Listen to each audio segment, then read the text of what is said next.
And we are back here with another video today. Today, as we look at the Georgia Tech Yellow Jackets, Brent Key coming back for another season with the Yellow Jackets, this time without Haynes King at quarterback. Instead, it will be Alberto Mendoza behind the quarterbacking position. Behind him will be Justice Haynes at running back. It is a dynamic duo in the backfield there for the Yellow Jackets. We'll see if Mendoza and Hayes are able to get it done this year and set new heights for this Yellow Jackets program under Brent Key. And that is going to get us started with today's video. My name is Reikley Ruby, and welcome to the Football Expert, where we are looking at Georgia Tech Yellow Jackets football here today. Thank you guys all for joining me, and thank you guys for joining the series. I know a lot of you guys have watched so many videos of the series of all of the college football predictions that I've done so far. I'm reaching pretty close to number 30. I think this is maybe number 28, I think, in the series. So make sure that you hit that subscribe button down below, like this video if you enjoy it, and comment your thoughts and opinions down below. That is the most important one. Let me know what you think the Yellow Jackets will do. Good, bad, or ugly. Do you think that they're going to go 12-0? Do you think they're going to go 10-2? Do you think they're going to go 6-6? What do you think the Yellow Jackets will go this year as we get into today's video? So looking at the first game on the schedule, we have the Colorado Buffaloes, the team all the way from Colorado coming down to Atlanta to play the Yellow Jackets. Very interesting matchup last year. This game was played in a very interesting, tough matchup for both teams, but the Yellow Jackets coming away with a win in that one. And I think that they will do the same thing, winning both games in this home-and-home series. I think that it will be a tough matchup with how this Yellow Jackets team, unlike last year, has a new quarterback in Mendoza. And then the transfer running back in Justice Haynes, who I didn't mention this at the start, but he came from Michigan last year, had 875 yards on 121 carries. That's 7 yards a carry and 10 touchdowns. And that was not his whole season production. He suffered, I believe it was a right leg injury about the midway through the season in the middle of October, and a tough loss for him and a tough loss for the Wolverines program. They ended up getting Jordan Marshall in there at the starting running back position, also did extremely well, and is now the starting quarterback there under Kyle Whittingham's system now.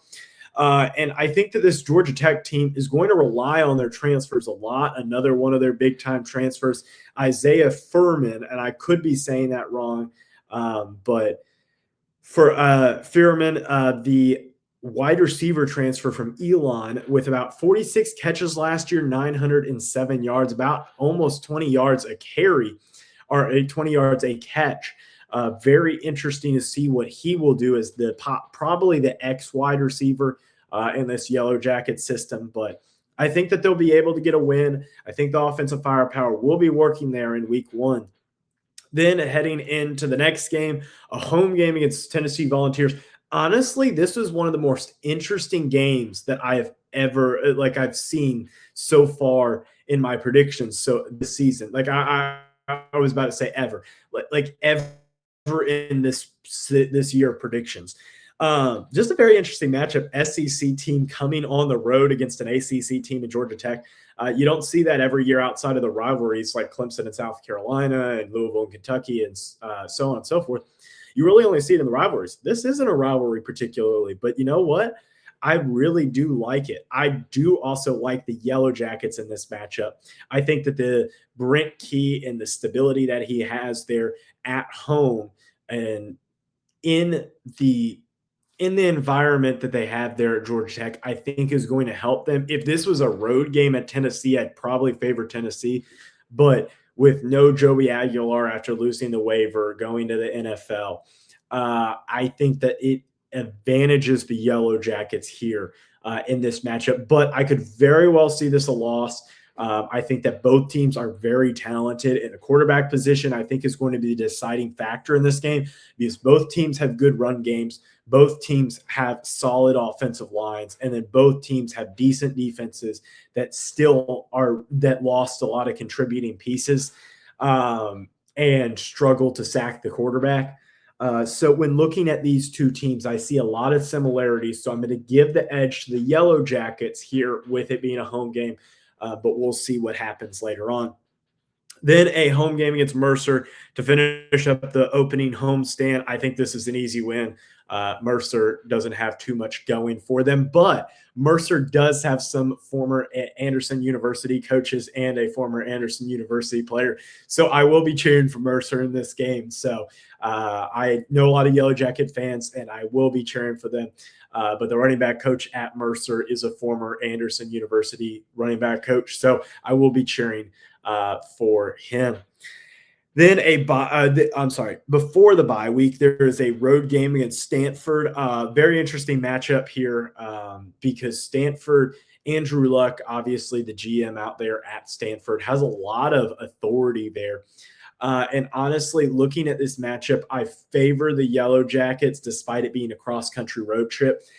I just don't know what Stanford's going to look like this year. I think that they have had a lot of pieces go in and out. And honestly, really since the peak David Shaw years back in like the mid 2010s, they really have struggled not only to recruit, but also to be able to attract high end talent at the quarterback position. They really just have not had in over a decade, in which they've had before. Obviously, Andrew Luck was one of the big names, but the running back position has also been a position that they've really struggled with since Bryce Young's departure or Bryce Love's departure. Bryce Love, if anybody remembers him, he was a running back, a Heisman hopeful his junior year. Unfortunately, had injuries and just kind of fell off and did not really recover. So Stanford, easy win here. Bye week and then a home game against Duke. I'd be very interested to put this as a loss if it was at Duke and Manny Diaz, because I really like what Manny Diaz is doing there at the Duke program. But with it being a home game, I think this is one of the games that Georgia Tech can just automatically win because of the depth of their rushing attack and then being able to use the passing attack as needed. I'm very interested to see how Mendoza will do in a game like this. So I will be very interested to see how he does, but we'll see. Then a road game against Virginia Tech. I was very tempted to pick this as a loss. And to be frankly honest with you, to spoil a little bit beforehand, a little bit here, I split this game and Pitt, the road game against Pitt. I think that they will lose one of them and win one of them. So I have them beating Virginia Tech because I think Virginia Tech is in a little bit more of a, what is the quarterback position? Is it Gunnemeyer, or is it going to be the transfer from North Carolina? Like, what is the quarterback position going to look like? Right now, I'm not 100% sure with Virginia Tech. Pitt, the quarterback position is solidified with Heidenreich, and I think that Pitt is in just a little bit better of a place. But both places are tough places to play. If it is a night game in Lane Stadium, that is also going to be a tough environment to be in. So watch out for what the time looks like for that game, whether it gets flexed to a night slot or not. Then a home game against Boston College. I have this as an easy win. I think Boston College is one of the worst teams in all of the Power Four. I think they will really struggle. And honestly, this could be a game for Marshall Nichols to shine. One of the better punt returners coming back this season in the ACC, was already one of the top ones in the ACC last year. So a guy that I think can make a contribution all throughout the season. But I'd be interested to see, what does this special teams look like for Georgia Tech? Can it improve? Then, like I said, a road game against Pitt, I have this as a loss. You can split it between that and Virginia Tech. Home game against Louisville. I think that this one will be another interesting game. If this was a road game against Louisville, I'd probably have it as a loss. I'd favor Jeff Brom there in Louisville. But with it being at home, I'm going to give the edge to Brent Key. I see Brent Key and Jeff Brom as two very, very similar coaches with their program. Both are very good at beating teams that they shouldn't. Both head coaches will struggle with the consistency, but both head coaches are great quarterback developers, developing toughness, developing a good run game, and developing dynamic offenses as a whole. Plus having, I think Key is a little bit better on the defensive end, developing the defensive, developing the toughness in that defensive identity that they have, developing the Are you going to get fumbles week in and week out? And sometimes a thing like fumbles is such a tough stat because sometimes you'll get a bunch of fumbles, but then you'll only recover half of them. And sometimes the ball, it just bounces one way and sometimes it bounces the other, quite literally. So I think that advantage is key in this matchup to see if the turnover battle can advantage them or give them an advantage, I should say. Then a road game against Clemson. I have this as a win. I think Clemson and Dab Sweeney is going to have a tough year. Christopher Vizina at quarterback just raises a lot of eyebrows for me. I just don't know what he's going to look like at that quarterback position. Obviously, he had a good game against SMU last year, but still has some struggles. So I have this as a win for the Yellow Jackets. Then the final ACC game of the year, home game against Wake Forest. I think that this is a win as well. I think that this is an easy game for a warm-up game, I should say, for the next matchup, a road game against Georgia. Last time this game was in Athens, man, it was a barn burner, back and forth, back and forth, back and forth.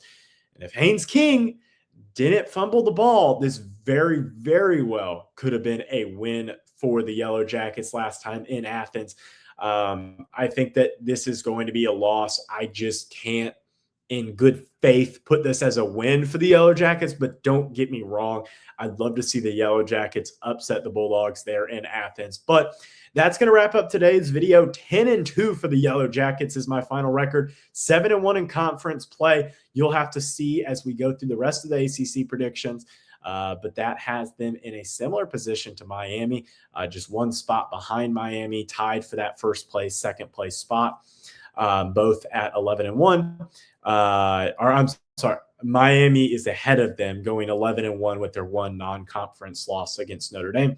But that's going to wrap up today's video. Hit one of the videos down below. One will be a subscribe. One will be a video of all of my college football predictions, and the subscribe button will be up here. It's 100% free, so make sure you hit that subscribe button. Help me reach my goal of 6,500 subscribers by the end of June. As always, hope you have a great rest of your day. Bye, guys.